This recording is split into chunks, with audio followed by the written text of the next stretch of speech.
قرآن پاک میں اللہ تعالیٰ فرماتے ہیں، بے شک وہ مراد کو پہنچ گیا جو پاک ہوا اور اپنے پروردگار کے نام کا ذکر کرتا رہا اور نماز پڑھتا رہا۔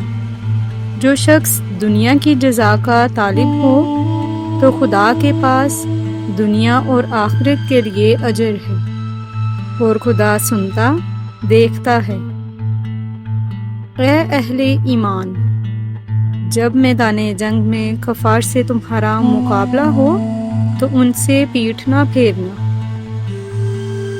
مومنوں، جہاد کے لیے ہتھیار لے لیا کرو، پھر یا تو جماعت ہو کر نکلا کرو یا سب اکٹھے کوچ کیا کرو۔ اے اہل ایمان، جو پاکیزہ چیزیں ہم نے تم کو عطا فرمائی ہیں ان کو کھاؤ، اور اگر خدا ہی کے بندے ہو تو اس کی نعمتوں کا شکر بھی ادا کرو۔ وہ جس کو چاہتا ہے دانائی بخشتا ہے، اور جس کو دانائی ملی بے شک اس کو بڑی نعمت ملی، اور نصیحت تو وہی لوگ قبول کرتے ہیں جو عقل مند ہیں۔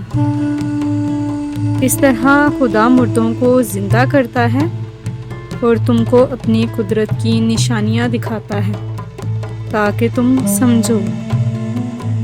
اور جو لوگ تمہارے پروردگار کے پاس ہیں وہ اس کی عبادت سے گردن کشی نہیں کرتے، اور اس پاک ذات کو یاد کرتے اور اس کے آگے سجدہ کرتے رہتے ہیں، اور اپنے پروردگار کو دل ہی دل میں عاجزی اور خوف سے اور پست آواز میں صبح و شام یاد کرتے رہو، اور دیکھنا غافل نہ ہونا۔ ہاں، مشکل کے ساتھ آسانی بھی ہے، اور بے شک مشکل کے ساتھ آسانی بھی ہے۔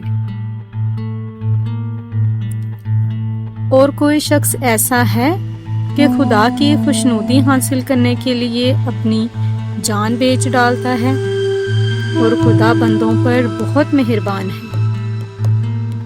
اور اے بندے، جس چیز کا تجھے علم نہیں اس کے پیچھے نہ پڑ، کہ کان اور آنکھ اور دل ان سب سے ضرور باز پرس ہوگی۔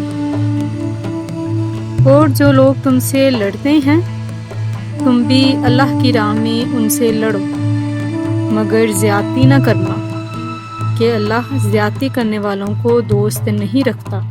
ایسی ہی اسلامی ویڈیوز کے لیے ہمارے چینل کو سبسکرائب کریں اور ویڈیو کو لائک کریں۔ شکریہ۔